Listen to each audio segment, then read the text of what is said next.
Hello everyone, कैसे हैं आप सभी। Next lesson 8 MPC E023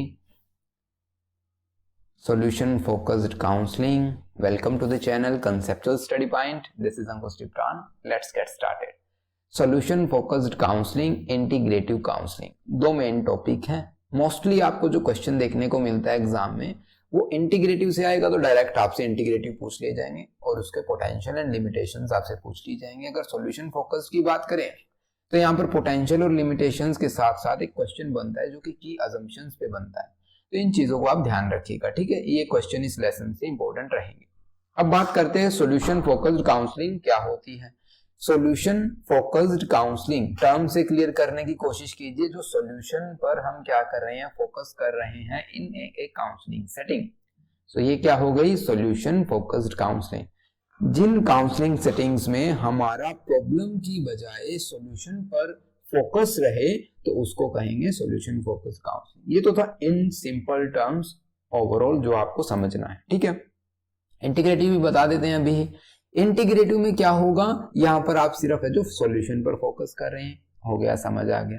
integrative counselling से पहले जितनी भी हमने पढ़ी थी वो क्या थी, स्पेसिफिक काउंसलिंग अप्रोच हमें जो वहां पर यूज कर रहे थे। मान लीजिए आपने क्या कर ली यूज, साइकोथेरेपी, ठीक है, या फिर आपने कॉग्निटिव बिहेवियरल थेरेपी लगा दी, या फिर आपने डायरेक्ट बिहेवियरल थेरेपी लगा दी, या फिर आप लगा रहे हैं जस्टाल्ट, ठीक है। इस तरह की कोई भी आप है जो एडलरियन अप्रोच लगा रहे हैं, ये आपके ऊपर डिपेंड कर रहा था अब से पहले।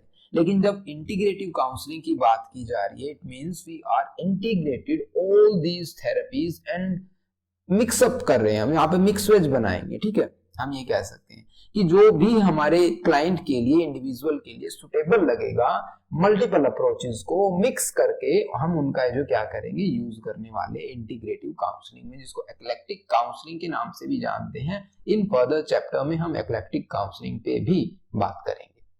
अब सॉल्यूशन फोकस्ड की बात करते हैं। इंटीग्रेटिव ये तो था समझने की बात, ओवरव्यू हमने ले लिया। शुरू करते हैं थियरी से।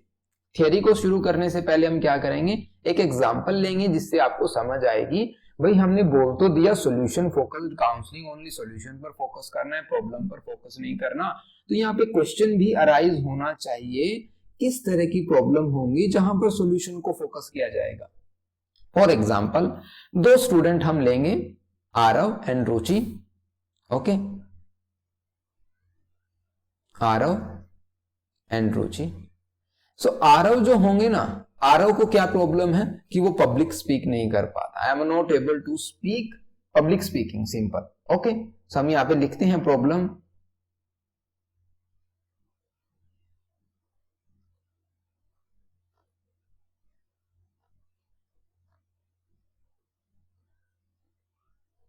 ठीक है।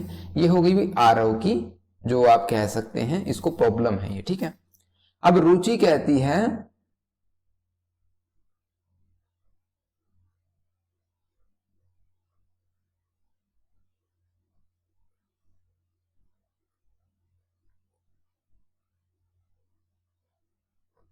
स्पेसिफिक लैंग्वेज, कि मैं एक स्पेसिफिक लैंग्वेज बोलने में, स्पेसिफिक में मैंने स्पेसिफिक क्यों लिखा, आप यहाँ पर है जो इंग्लिश डाल सकते हैं। I am not able to speak English well, I am not able to speak Hindi well, I am not able to speak Punjabi, Urdu, Gujarati, whatever you can choose, okay. So specific language आप नहीं बोल सकते। एक एंजाइटी से भी रिलेटेड आप कर सकते हैं। भाई वो पब्लिक स्पीकिंग नहीं कर पा रहा और रुचि है जो कोई स्पेसिफिक है जो लैंग्वेज का यूज नहीं कर पा रही अपनी डेली लाइफ में, ऐसा प्रॉब्लम है जो दोनों को है, ठीक है। अब ये दो एग्जांपल लेते हैं आप लोग। अगर मैं जनरली आपसे पूछूं कि आपके पास कोई क्लाइंट आता है, वो कहता है कि मैं ना पब्लिक स्पीकिंग नहीं कर पाता, तो आप क्या करेंगे, आप डायरेक्ट ये सोचेंगे, अच्छा पहले हम ये सोचते हैं कि ये ना क्यों नहीं कर पाता। हम क्या करेंगे, वहां पर रीजन फाइंड आउट करने की कोशिश करेंगे पहले कि what is the root cause, है ना। यहां पर हम क्या करेंगे, रूट कॉज फाइंड आउट करने की बात करेंगे। वाई, कब से आप कर रहे हैं, कब से ट्राई कर रहे हैं, है ना। हम करेंगे कि आप कैसा फील करते हैं ऐसा करने पर। हम ये भी पूछ सकते हैं, मतलब पास्ट में जा रहे हैं, प्रीवियस थेरेपीज में, ठीक है, जो साइकोडायनामिक अप्लाई कर रहे हैं, तो कहीं ना कहीं हम पहले उसकी रूट कॉज को हम ये कहेंगे कि अच्छा तुमने कभी ना किसी से बात नहीं की इसलिए तुम पब्लिक स्पीकिंग नहीं कर पा रहे। और यहां पर ये चीज यहीं पर नहीं रुकती। प्रॉब्लम क्या कहती है आरव की, I am not able to public speaking that's why I am want to be alone, मैं अकेला ही रहना चाहूंगा। और ये कहती है मुझे स्पेसिफिक लैंग्वेज नहीं आती, इसीलिए मैं जो बोलना पसंद ही नहीं करती किसी से, है ना। तो ये प्रॉब्लम है। अब आपको प्रॉब्लम समझ में आ गई। कुछ इस तरह का एग्जांपल ले सकते हैं, कम्युनिकेशन स्किल से रिलेटेड हो सकता है, फैमिली में कोई डिस्प्यूट हो सकता है, रिलेशनशिप में कॉन्फ्लिक्ट हो सकता है। इन प्रॉब्लम का सॉल्यूशन हम सॉल्यूशन फोकस्ड थेरेपी से निकाल सकते हैं। अब आपको प्रॉब्लम मैंने समझा दी, सॉल्यूशन के ऊपर बात करते हैं क्या होगा। जैसे कि मैंने आपसे जनरली पूछा कि अगर आप इंग्लिश नहीं बोल पाते तो आपको क्या बोलना चाहिए, है ना। तो सॉल्यूशन फोकस थेरेपी कहती है भी आप इंग्लिश नहीं बोल पाते तो आप वो लैंग्वेज बोलिए जो आप बोल पाते हैं। सिंपल है ना। अगर आप हिंदी में बेटर हैं तो आपको हिंदी बोलनी चाहिए, अगर आप पंजाबी में बेटर हैं तो आपको पंजाबी में बात करनी चाहिए, है ना। तो इस तरह से क्या कहते हैं, सॉल्यूशन फोकस्ड सॉल्यूशन पे ध्यान। अब आप कहेंगे ये सॉल्यूशन कहां से आया, है ना, सॉल्यूशन तो यहाँ पे निकला ही नहीं। तो भाई सॉल्यूशन ये है कि आप अपने पास जो रिसोर्सेज है, जैसे कि आपके पास मोबाइल फोन है तो आप एक वीडियोस देख सकते हैं, है ना, इंग्लिश स्पीकिंग की। आप एक पैटर्न बनाइए कि हाँ मुझे एक सिस्टम से काम करना है, आज एक लेक्चर, कल एक लेक्चर, फिर एक लेक्चर, धीरे धीरे धीरे धीरे 65, 45, 88 लेक्चर्स आप देखेंगे। उसके बाद आप रिहर्सल, प्रैक्टिस, और आपकी जो प्रॉब्लम सॉल्व हो जाएगी। ऐसे हम बात करेंगे, ऐसा होगा। ऐसे ही पब्लिक स्पीकिंग की बात करें आ रहा हो कि भाई पहले ना आप हमसे बात करके देखो, फिर आप अपनी क्लास में बात करना, फिर कॉलेज लेवल पर, फिर आप जो स्टेज परफॉर्मेंस करना। तो ये इनके सॉल्यूशन होने वाले हैं। तो सॉल्यूशन फोकस थेरेपी कैसे हम समझेंगे इन एग्जांपल से। अब हम थ्योरी पे चलते हैं। सॉल्यूशन फोकस थेरेपी और counselling is a brief therapy, time framed होती है, नंबर ऑफ सेशंस फिक्स्ड होते हैं, यहाँ पर सॉल्यूशन पर फोकस किया जाता है। ये कुछ चीजों के बारे में आपको पता होनी चाहिए सॉल्यूशन फोकस थेरेपी में, ठीक है। Solution finding rather than looking at the problem और हिस्ट्री ऑफ द प्रॉब्लम। यहाँ पर प्रॉब्लम की बजाय और हिस्ट्री ऑफ प्रॉब्लम की बजाय ज्यादा फोकस सॉल्यूशन पे होता है। एक ही बात मैंने कई बार आपको बता दी। और एक और बात, जब मैंने आपको एग्जांपल में ये कहा कि आप क्यों ना हिंदी बोलना शुरू कर दें या आप इंग्लिश बोलना शुरू कर दें, आपकी जो लैंग्वेज बेटर है आप वही बोलना शुरू क्यों नहीं करते। तो इसका मतलब हम यहाँ क्या कर रहे हैं, हम यहाँ पर हमारे क्लाइंट की स्ट्रेंथ पर फोकस डाल रहे हैं, कॉम्पिटेंस पर, उनकी पॉसिबिलिटीज पर, अल्टरनेटिव्स पर फोकस डाल रहे हैं, एज कंपैरिजन टू कि हम ये कहें कि तुमने ना प्रीवियस जो अपने इयर्स थे, जो अपनी लाइफ का जो टाइम था, उसमें आपने कभी इंग्लिश मीडियम चूज नहीं किया स्कूल में, आपने कॉलेजेस में अपने फ्रेंड से, टीचर से इंग्लिश में बात नहीं की, या तुम्हें बात करनी चाहिए थी। वीकनेसेस, डिफिशिएट, या फिर हम कह सकते हैं कि लिमिटेशंस की बजाय क्लाइंट की स्ट्रेंथ पर, कॉम्पिटेंस पर, पॉसिबिलिटीज पर फोकस दिया जाता है सॉल्यूशन फोकस्ड काउंसलिंग में। होपफुली यू अंडरस्टैंड, ठीक है। अब ये पैराग्राफ में बताया है कि प्रीवियस जो हम यूज करते थे मोस्टली अप्रोचेस काउंसलिंग की, उसमें प्रॉब्लम पर ज्यादा फोकस किया जाता था और टाइम कंज्यूमिंग काफी थी वो, ठीक है। अब की अजम्पशन, जैसा कि मैंने बताया एग्जाम में डायरेक्ट क्वेश्चन बन जाता है की assumption of solution focused counselling से। जॉन मर्फी ने उनकी book solution focused counselling in school में कुछ की अजम्पशंस दी थी। अब आप जब ये की अजम्पशंस पढ़ेंगे तब आपको ये लगेगा अरे यार मेरी तो लाइफ ही चेंज हो जाएगी अगर मैं ऐसे सोचने लग जाऊं तो, है ना। अगर मैं इन अप्रोचेस का यूज अपनी डेली लाइफ में करूं तो आप सोचेंगे कि my life is going to be change, समझ रहे हैं। अगर आप करते हैं तो पहली अजम्पशन क्या कहती है, if it works do more of it, if doesn't work do something different. समझिए, अब ये आपको सुनने में ना ऐसा लगता है कि अब इस थ्योरी को जब आप बिना एग्जाम्पल के समझेंगे शायद आपको समझ में ना आए, एग्जाम्पल से समझेंगे मजा आ जाएगा, ठीक है। आरओ को प्रॉब्लम है भाई I am not able to speak public speaking, और रुचि को प्रॉब्लम है I am not able to speak a specific language, okay.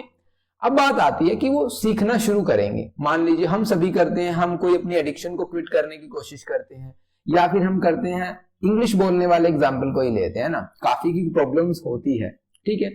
सो अभी हम क्या करेंगे, हमने क्या चूज किया भाई, हमने एक बुक पढ़ना शुरू किया, रीडिंग ए बुक, ठीक है।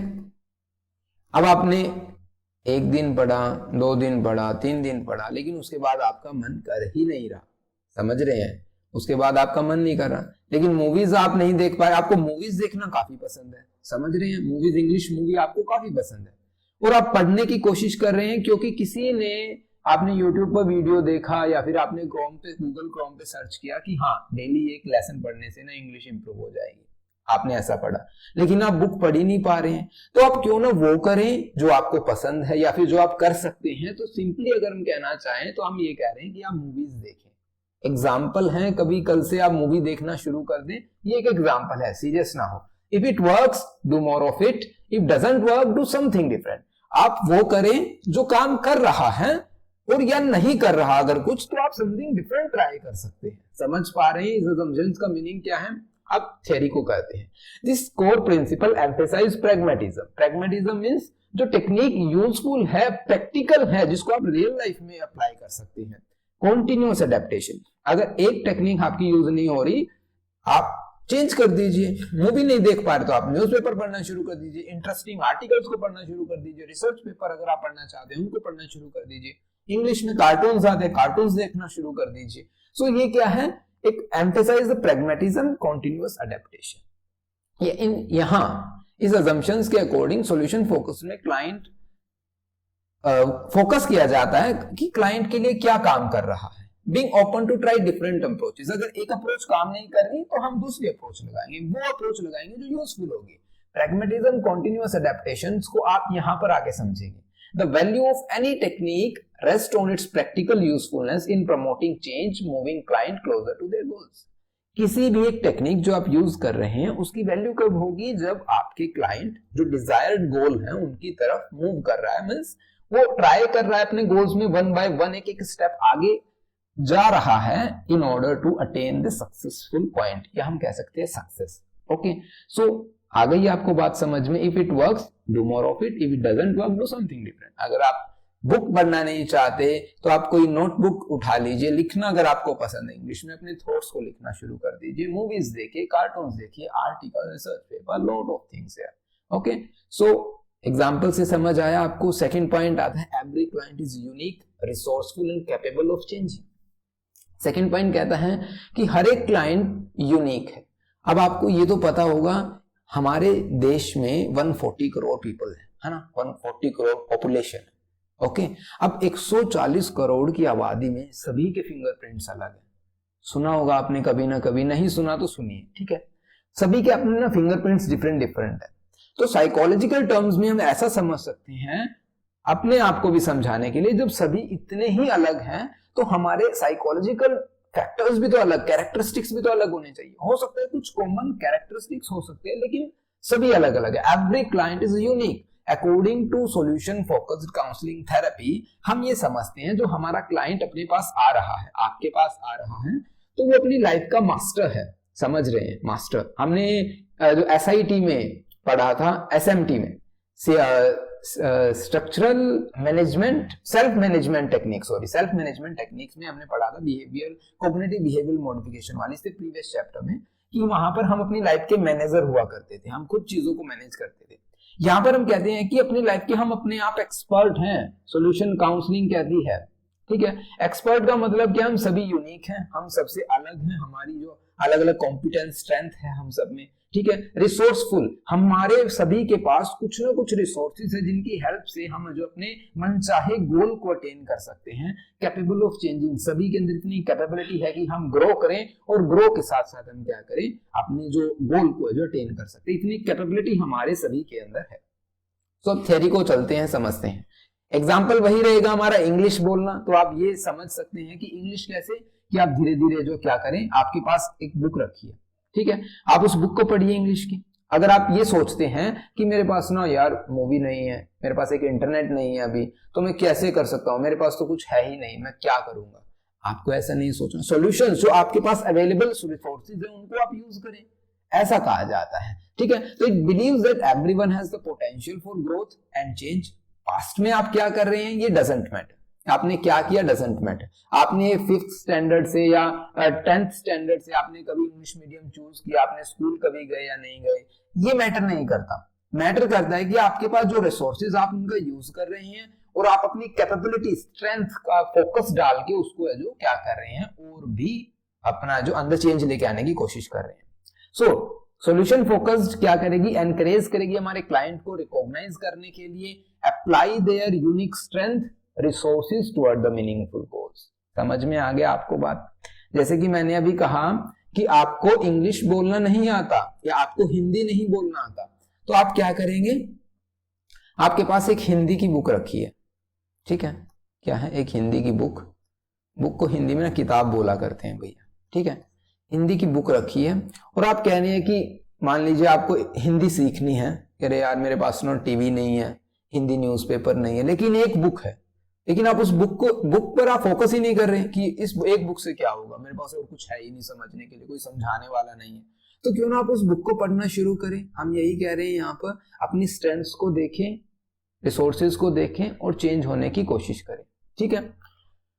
नेक्स्ट आता है हमारे पास कोऑपरेटिव रिलेशनशिप, ठीक है। कोऑपरेटिव रिलेशनशिप, कोऑपरेटिव रिलेशनशिप क्या कहती है भाई, जब क्लाइंट और काउंसलर, अब आप पहले कोऑपरेटिव का मीनिंग समझिए, जब आप दो पर्सन या दो से ज्यादा पर्सन मिलकर किसी एक पर्टिकुलर ऑपरेशन को ऑपरेट करते हैं या एक पर्टिकुलर टास्क को आप ऑपरेट करते हैं एक साथ मिलकर, तो वहां पर आप सभी को पता है कि चांसेस बढ़ जाते हैं सक्सेस रेट के, है ना। तो काउंसलिंग में भी specially SFC solution focused counselling या सॉल्यूशन फोकस्ड थेरेपी में जब हम कोऑपरेटिव रिलेशनशिप होगी ना क्लाइंट एंड काउंसलर के बीच में, जब वो आइडेंटिफाई कर पाएंगे कि ये हमारा गोल है, हमारा गोल है कि हम हिंदी अच्छी तरह बोल पाए या मैं पब्लिक स्पीकिंग अच्छी तरह कर पाऊं, दिस इज माय गोल। और जब आप गोल को आइडेंटिफाई कर लेते हैं तब आपको ये पता चल जाता है कि कब मुझे मेरी काउंसलिंग थेरेपी को टर्मिनेट करना है, कि जब वो बच्चा या वो स्टूडेंट जो वो क्लाइंट जो चाहता है वो हो जाए। आपका क्या यहाँ पर क्या होता है, क्लियर गोल होता है, समझ रहे हैं, यहाँ पर क्लियर फोकस होता है। और जब आप उस गोल को क्या कर लेंगे, अटेन कर लेंगे, अचीव कर लेंगे, तब आपको सिंपली पता चल जाएगा कि हाँ अब मुझे मेरी काउंसलिंग थेरेपी को टर्मिनेट करना होगा। और उस गोल को अचीव करने के लिए आप 2% काम कर रहे हैं, तो वहां पर सक्सेस रेट इंक्रीज हो जाएगी, ऑब्वियस है। तो यहाँ पर सॉल्यूशन भी एनहांस होंगे, ऐसा ही यहाँ पे लिखा हुआ है, जब आप पढ़ेंगे बिल्कुल आपको आसानी से समझ आ जाएगा, है ना। तो यहाँ पर हम क्या करेंगे, जब क्लाइंट लो फील कर रहा है तो हम उसको एम्पावर करेंगे, हम उसका प्रेज करेंगे कि हाँ तुम कर सकते हो, तुम्हारे पास ये इतना कुछ अवेलेबल है, तो तुम इन सभी को अप्लाई करो। ओके, सो नेक्स्ट पॉइंट आता है क्लाइंट फीडबैक इंप्रूव आउटकम। अब यहाँ पर फीडबैक कितना जरूरी है किसी भी कम्युनिकेशन में, वो आप सभी को यहाँ से पता होगा। देखिए अभी आप सभी की प्रॉब्लम क्या है कि आप एग्जाम में तैयारी कर रहे हैं, है ना, और मान लीजिए आपने ये वीडियो देखी SFC पे, और इस SFC का जो एग्जाम में क्वेश्चन आ जाता है और आप वीडियोस के थ्रू, कंटेंट के थ्रू क्या करते हैं, अपना बेस्ट लिख के आते हैं और आप पास हो जाते हैं, है ना। तो अब आप यहाँ पे देखिए, जब आपने एग्जाम में क्वेश्चन देखा SFC पे, तो आपने क्या कहा, फीडबैक दिया। तो फीडबैक देने से क्या होगा, मुझे ऐसा लगेगा अच्छा यार मैंने ये करवाया था और एग्जाम में आ भी गया, तो काफी हेल्प हुई होगी, तो क्यों ना मैं कुछ और टॉपिक और सेलेक्ट करता हूँ, फिर आप लोगों की हेल्प करने की कोशिश करता हूँ। तो ये क्या है, मुझे फीडबैक देने पर क्या मिला, एक बूस्ट मिला कि मुझे और वीडियोस बनानी चाहिए। सो क्लाइंट फीडबैक में भी क्या होता है कि आप क्लाइंट से फीडबैक ले, ठीक है, या आप उनको फीडबैक दें कि यार तुमने ना देखो, तुमने तो इतना कुछ कर दिया, है ना, कि तुमने उस टाइम बोला तो था इंग्लिश में, जब तुमने इससे बात की तब तुमने इंग्लिश में बात की थी, तो तुम अब क्यों कह रहे हो कि मुझे इंग्लिश में बात नहीं करनी आती। तो वो वहां पर क्या होगा कि वो क्लाइंट सोचेगा यार सही बात कह रही है, मैंने तब भी तो की थी, अब क्यों नहीं मैं कर रहा। तो this is the client feedback improve outcomes. वहां पर आउटकम्स इंप्रूव होना शुरू हो जाते हैं। Hopefully you understand. Next, no problem is a constant. ये बात आपको भी ध्यान रखनी है भैया, ठीक है, क्या कि कोई भी प्रॉब्लम है जो कांस्टेंट नहीं होती। पता है आप लोगों को लगता होगा कि यार मेरी लाइफ में ना प्रॉब्लम भरी हुई है, मतलब इतनी सारी प्रॉब्लम्स है, एक खत्म होती है फिर दूसरी आ जाती है, हम ऐसा बोलते हैं ना, ऐसा बोलते हैं। लेकिन आप यहां पर देखिए, जब एक प्रॉब्लम का एंड होता है ना, उसके बाद कोई प्रॉब्लम स्टार्ट होती है, और इसके बीच में ना एक छोटा सा गैप होता है जिसको आप लिटिल गैप बोल सकते हैं, ठीक है। या फिर एक लंबी सी प्रॉब्लम है, वही मान लीजिए आपको जॉब नहीं मिल रही, अभी तक जॉब नहीं मिली, तो आप क्या कहेंगे कि यार इतनी लंबी प्रॉब्लम कांस्टेंट है मेरी लाइफ में, तो प्रॉब्लम्स कोई इशू नहीं है, आपने ये कहा। लेकिन काउंसलर क्या कहेगा, काउंसलर उससे ये पूछेगा क्या तुम्हारी जो प्रॉब्लम की रेट इंटेंसिटी सेम रहती है हरदम। ऐसा तो पॉसिबल हो ही नहीं सकता कि लाइफ में एक प्रॉब्लम है जो सेम इंटेंसिटी के साथ है जो आपकी लाइफ में अकर कर रही हो, ऐसा नहीं होता। वहां क्या देखने को मिलेगी आपको, कहीं ना कहीं फ्लक्चुएशन देखने को मिलेगी कि मान लीजिए लाइफ में किसी के यहाँ कुछ फेस्टिवल कह सकते हैं या फिर कोई ओकेजन है, तो उस ओकेजन के दौरान आप काफी हैप्पी हैं, है ना, तो इसका मतलब ये थोड़ी प्रॉब्लम पहले आपसे पहले वहां उस ओकेजन में पहुंच गई, ऐसा नहीं होता। कई बार कुछ एक्सेप्शंस को आप छोड़ दीजिए, ठीक है। सो फ्लक्चुएशन वहां पर जरूरी है, तो काउंसलर क्या करता है, उन्हीं फ्लक्चुएशन पर फोकस करता है कि कहां पर आपको उस प्रॉब्लम से रिलीफ मिला। तो इस तरह के क्वेश्चंस वो अपने क्लाइंट से पूछ सकता है, जैसे कि tell me about a recent time when the problem didn't occur or was not as bad as usual.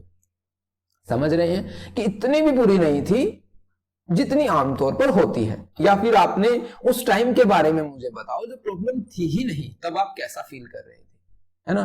तो आप ये कहेंगे कि अरे यार जब ना मुझे पता ही नहीं था एक इंग्लिश लैंग्वेज है या एक हिंदी लैंग्वेज है, मैं तो मेरी नेटिव लैंग्वेज में ही बात कर रहा था या कर रही थी, है ना। तो तब कहेंगे, तो हम कहेंगे कि जब तुम तब बात कर रहे थे तुम्हें तब प्रॉब्लम नहीं थी, तो अब क्या प्रॉब्लम है, ऐसा हम कह सकते हैं। एक बार उसको समझाने के लिए, अल्टरनेटिव्स देखने के लिए, उसके पर्सपेक्टिव को चेंज करने के लिए इस तरह की सेंटेंसेस को हम पॉसिबली है कि वहां यूज कर सकते हैं, वो क्लाइंट की प्रॉब्लम पर डिपेंड करता है। Okay, so what was the different about the that time then the usual. क्या टाइम में क्या डिफरेंस है, आप कभी महसूस करते हैं उन चीजों को। तो ये no problem is a constant, hopefully आप समझ गए होंगे। इस तरह के क्वेश्चंस वहां से पूछे जाते हैं और उसके माइंड को डेविएट किया जाता है सॉल्यूशन के ऊपर, है ना। Next one is a focus is on solution not problem. अब मैं इसको नहीं करवाऊंगा क्योंकि आप सभी को पता है अभी से हम यही कर रहे हैं कि फोकस है जो सारा सॉल्यूशन पे है, प्रॉब्लम पर नहीं। Okay, next one small step leads to big change. अब small steps leads to big change means आपने आज एक लेक्चर देखा, ठीक है, फिर आपने एक दो, फिर एक, फिर एक, फिर एक, ऐसे ऐसे ऐसे करते करते आपने 6 मंथ तक है जो क्या किए, वीडियोस, लेक्चर वीडियोस, जो आपने बुक्स पढ़ी, कोचिंग ली, इस तरह से चीजें जो क्या की, फाइनली आप क्या हो गए, एबल टू स्पीक वेल। ठीक है, अब क्या है यहाँ पर, small steps leads to big change means आपने कभी मूवी में एडवर्टाइजमेंट भी देखी होगी कि स्मॉल बनाते जाओ लार्ज बढ़ाते जाओ, ठीक है। शायद ना भी देखी हो तो आप इस एग्जांपल को हम छोड़ भी सकते हैं, लेकिन हाँ ऐसा आपने सुना जरूर होगा। तो small steps leads to big change, यहाँ पर आप जब छोटी छोटी छोटी छोटी चीजों को ऐड करते चले जाते हैं तो वहां पर बड़ा बदलाव आप देख सकते हैं। फॉर एग्जाम्पल, एक बिल्कुल सिंपल एग्जाम्पल है, हम जब घर बनाते हैं, है ना, कंस्ट्रक्शन चलती है, तो कैसे छोटी छोटी चीजों को कंबाइन किया जाता है, एक एक ईंट करके जो हम सभी जोड़ते चले जाते हैं और आखिर में देखते हैं इतना बड़ा हमारा महल तैयार हो गया, है ना। तो small leads to big change, हमें उनको समझाना होगा। प्रॉब्लम्स को ब्रेक कर दीजिए, अगर आपको कुछ समझ नहीं आ रहा उसको तोड़ दीजिए, फिर उसके पार्ट्स को समझिए, फिर उसको कंबाइन कर दीजिए, कभी नहीं भूलेंगे, है ना। असेंबल जैसे कि हम कर दे किसी चीज को, एक बार हम असेंबल करना सीख जाते हैं उसके बाद हमें कभी प्रॉब्लम आती नहीं है ना। Change is always possible and always happening, ये पॉइंट बिल्कुल जबरदस्त है भाई। क्यों जबरदस्त है, क्योंकि अब आप ये देखिए, आप लोग यूं सोचते हैं कि मैं ना कल से कुछ काम करूंगा, आई विल स्टार्ट टुमारो, ठीक है। आपने ऐसा समझा या आपने ऐसा खुद को कहा कि मैं कल से शुरू करूंगा, ठीक है। आपने कल से कल होने के बाद आपने फिर कहा कि मैं कल से फिर शुरू करूंगा, ठीक है, आपने नहीं किया। लेकिन हम यहां पर एक बात को जरा सा अगर ध्यान देना तो आप समझिए, आप शुरू करें या ना करें लेकिन टाइम तो बीतता जा रहा है ना, time is going on, time पे फर्क नहीं पड़ रहा, आपके ऊपर फर्क पड़ेगा। तो change is always possible, always happening, मेरे कहने का मतलब है बदलाव होगा, आज नहीं तो कल होगा, सॉल्यूशन होगा आज नहीं तो कल होगा, लेकिन कब होगा, जब हम उस पर काम करेंगे। तो काउंसलर की जो भी है कि आइडेंटिफाई करना चेंज दैट इज हैपनिंग, जो बदलाव हो रहा है। जैसा कि मैंने कहा कि प्रॉब्लम की इंटेंसिटी सेम नहीं रहती, आपको आज पूरी की पूरी क्या समझ में आ रही है भाई, अरे यार मैं तो बोल ही नहीं सकता, मैं किसी के सामने नहीं बोल सकता, पब्लिक स्पीकिंग तो काफी दूर की बात है, इसलिए मैं अकेला रहना पसंद करता हूँ, ठीक है। लेकिन आपने ट्राई किया कि आपने, मैं ना, मेरे 2 दोस्त हैं, मैं उनसे बात करके देखता हूँ क्या मैं बात कर पाऊंगा, आपने बात की, ठीक है। बात करने के बाद आपको लगा गलती होगी भाई, आपने एक हफ्ता बात की, एक हफ्ते के बाद आपने लगा यार कुछ कोई फायदा ही नहीं है इस बात का, तो मैं किसी से बात कर लूं मैं कर ही नहीं पाऊंगा। लेकिन यहां पर आप जरा सा फोकस करेंगे, काफी चेंज आता है भैया, क्योंकि जब आपने एक हफ्ता किसी से बात की तब आप, इट मींस यू, आप कंसिस्टेंसी एक हफ्ता किसी से बात कर पा रहे हैं, मींस जो चेंज हो रहा है आप उस पर तो ध्यान दीजिए और काम कीजिए और बेटर चेंज लेके आने का। Change is always possible, always happening, हमेशा होता है। जब आप इंग्लिश बोलना शुरू करते हैं तो आपको एक दिन वर्ब्स या फिर टेंस समझने में लग जाए, हो सकता है आपको 1 महीना 2 महीना टेंस समझ में ही ना आए, लेकिन कहीं ना कहीं आप रियलिटी में अगर फोकस करेंगे ना तो आपको ये समझ आएगा, अच्छा मुझे is am are was were ये तो पता चल गया अब, लेकिन अब मुझे सेंटेंस बोलना नहीं आता, है ना। आप ऐसे बोल सकते हैं, है ना। तो ये क्या है, जो चेंज हो रहा है उस पर फोकस करना है, और जो चेंज नहीं हो रहा है उस पर हमें काम करना है, वो हो जाएगा, ठीक है। 9th point, most of problem do not require a great deal of a gathering of historical information to resolve problem. अभी हमें ऐसा नहीं है कि कई बार आप लोगों ने क्रिकेटर्स की या सेलिब्रिटीज की इंग्लिश कभी सुनी है, ध्यान से सुनिए, कभी कोई वॉजवर नहीं होगा वहां पर, ठीक है, या कोई हैज हैव नहीं लगाएंगे, ठीक है। तो वो क्या है कि हमें जरूरी नहीं है कि हमारे रूट कोज निकाले कि हाँ भाई क्या थी, हमने +2 में इंग्लिश ली, 5वीं क्लास में इंग्लिश ली, या हमें शुरुआत से हमारे इंग्लिश मीडियम में कॉन्वेंट स्कूल में हम पढ़े या नहीं पढ़े, ऐसा मैटर नहीं करता। हर प्रॉब्लम ऐसी नहीं होती कि हमें हिस्टोरिकल प्रॉब्लम जो हिस्टोरिकल रूट कोज है जो निकालना पड़े, ये थियरी कहती है, कुछ असम्पशंस, ठीक है। नेक्स्ट आता है हमारे पास, the resolution of a problem does not require knowing but cause it. हमें कारण जानने की जरूरत नहीं होती काफी प्रॉब्लम्स की, ठीक है, जैसा कि मैंने अभी बताया आपको। 11th, there always more than one way to looking at a situation. आपकी फैमिली में कभी आपने ऐसा महसूस किया कि जब आप ना प्रॉब्लम में होते हैं, डिप्रेशन, एंजाइटी, इस तरह की लो फील करते हैं सिंपली इन लाइफ में, ठीक है, एग्जाम में मान लीजिए आपके मार्क्स कम आ गए और आपके पेरेंट्स ने कहा बच्चा कोई बात नहीं, क्यों, वो ऐसा क्यों कहते हैं कि आप चिंता ना करिए, क्योंकि वो उस सर्कल से बाहर हैं, क्योंकि वो उस प्रॉब्लम स्पेस से बाहर है। ये आपका प्रॉब्लम स्पेस है और यहां पर आप खड़े हैं बीच में, आप यहां दूर दूर तक देखते हैं आपको प्रॉब्लम ही प्रॉब्लम नजर आती है, लेकिन आपके पेरेंट्स इस फेज से गुजर चुके हैं तो वो बाहर खड़े होते हैं इससे, हम ये कह सकते हैं। और वो कहेंगे कि अगर तुम्हारा, अगर हम कहना चाहें एग्जांपल से, अगर तुम, हाँ ये ले लो, अगर आप R15 नहीं ले सकते तो आप बुलेट ले लो, दोनों बाइक है, दोनों बढ़िया बाइक है ना, तो अल्टरनेटिव सोचेंगे, लेकिन आप कहेंगे यार R15 में इतनी वेटिंग है 1.5 साल नहीं मिलेगी मुझे, तो आप बुलेट ले लीजिए, तब तक अल्टरनेटिव पर फोकस कीजिए। ये एक प्रॉब्लम को देखने का नजरिया बदल लीजिए। ये कहा है इस according to in these assumptions, one way to look at a situation, एक तरीके से ज्यादा किसी एक प्रैक्टिकल प्रॉब्लम को आप देख सकते हैं। हम ऐसा कह सकते हैं कि आपको इंग्लिश बोलनी नहीं आती तो आप हिंदी बोलिए, आपको हिंदी नहीं आती तो आप इंग्लिश बोलिए, है ना। आप काम चलाने जितनी तो सभी बोल लेते हैं, आप पब्लिक स्पीकिंग अभी प्रॉपरली नहीं कर पाते, आपको 1-2 लाख स्टेजेस पे आपको खड़ा होकर बोलना है, गाना गाना है, आप नहीं बोल पाते तो आप क्लासेस में बोलिए तब तक, हम ऐसा कह सकते हैं। तो ये था हमारा सारा कॉन्सेप्ट प्रॉब्लम सॉल्विंग का। और अगर आपको ये अजम्पशन समझ में आ गई ना, अभी आपको बेनिफिट्स और जो लिमिटेशंस हैं ये मुझे बताने में ज्यादा टाइम नहीं लगने वाला, अभी तक जितना टाइम लग गया लग गया। अब एक क्वेश्चन आता है मिरेकल क्वेश्चन, आप इसको कभी सर्च करेंगे तो आपको पता चलेगा मिरेकल क्वेश्चन एक्चुअली होता क्या है, और सर्च करने की आपको जरूरत है नहीं, क्योंकि अभी मैं आपसे एक क्वेश्चन पूछने वाला हूं जिनका सपना है, मतलब प्रॉब्लम है और सपना भी है। सपना ये है कि I want to be a public speaker, और प्रॉब्लम ये है कि I am not able to speak in front of public, है ना। तो दोनों ही है, या फिर मैं एक पर्टिकुलर लैंग्वेज बोलना चाहता हूं लेकिन I am not able to speak that language. So क्या होगा वहां पर मिरेकल क्वेश्चन। मिरेकल क्वेश्चन क्या है, अगर मैं आपसे कहूं इस क्वेश्चन का जवाब आप नोटबुक में लिखिए या कमेंट सेक्शन में लिखिए, ये डिपेंड अप टू यू, ठीक है। सो मिरेकल क्वेश्चन ये है कि जो भी आपकी लाइफ में करंट प्रॉब्लम है ना, अगर वो ना हो तो आप मुझे बताइए, आपको कैसे पता चलेगा कि ये प्रॉब्लम गायब हो गई। सडनली एकदम आप रात को घर पे गए, आपने खाना खाया, परेशान होकर आपने थोड़ा सा न्यूज देखा टीवी पे और फिर आप जो अपने बिस्तर पे जाके सो जाते हैं, सडनली रात को कोई आता है और आपकी सारी लाइफ की जितनी भी करंट प्रॉब्लम थी जिससे आप सफर कर रहे थे और वो खत्म हो जाती है, और सुबह आपको कैसे पता चलेगा, how will you notice that problem is gone. तो आप बताइए, अब आप सोचिए जरा अपने दिमाग में कौन से चेंजेस आप है जो महसूस करेंगे, कैसे आप फील करेंगे कि अरे यार प्रॉब्लम ही नहीं है ना।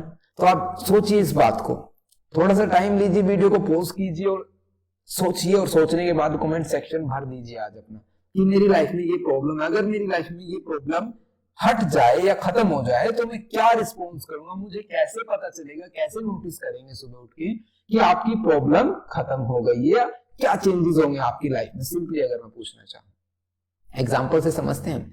मान लीजिए किसी को 8 to 6 जॉब करनी है, 8 to 8 जॉब करनी है, काफी स्ट्रेस हो जाता है 8 to 8 जॉब में, है ना। 12 घंटे काम करना कोई आसान बात नहीं है ना।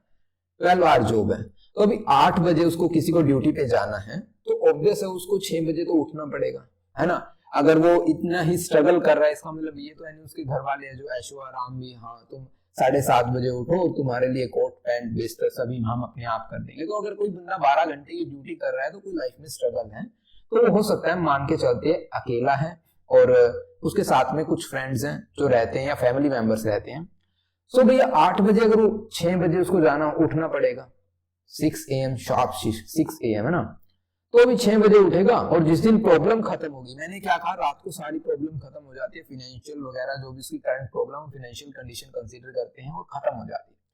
तो वो देखेगा सुबह 6 बजे अलार्म नहीं बजा, आज मेरा मैं उठा नहीं, सब कुछ आराम से, किसी ने मुझे कोई ताना नहीं दिया कि तुम नौकरी पे नहीं जाना, कि आज तुम्हें निकाल दिया जाएगा, या खाना कौन बनाएगा, उठ लो भाई, बिस्तर कौन लपेटेगा अपना, है ना। तो इस तरह के ताने आप कहेंगे, मुझे ना इस तरह के ना सेंटेंसेस सुबह सुबह सुनने को नहीं मिलेंगे, मेरा मूड फ्रेश होगा, मैं अच्छा महसूस हुआ, गुड फीलिंग आएगी, ठीक है। फिर मैं ये सोचूंगा अल्टरनेटिव में अब क्या कर सकता हूँ, क्यों ना मैं गार्डनिंग कर लूं। समझ पा रहे हैं मैं क्या कह रहा हूँ, अल्टरनेटिव्स पर कैसे फोकस जा रहा है, कैसे आप सॉल्यूशन, कैसे अपनी लाइफ के उस पर्सपेक्टिव को देखने में कैपेबल हो पा रहे हैं कि जब आपको ये महसूस होगा कि प्रॉब्लम से हटके भी कुछ है भाई, प्रॉब्लम्स हैं, स्ट्रगल्स होते हैं सभी के लाइफ में, लेकिन साइड में आप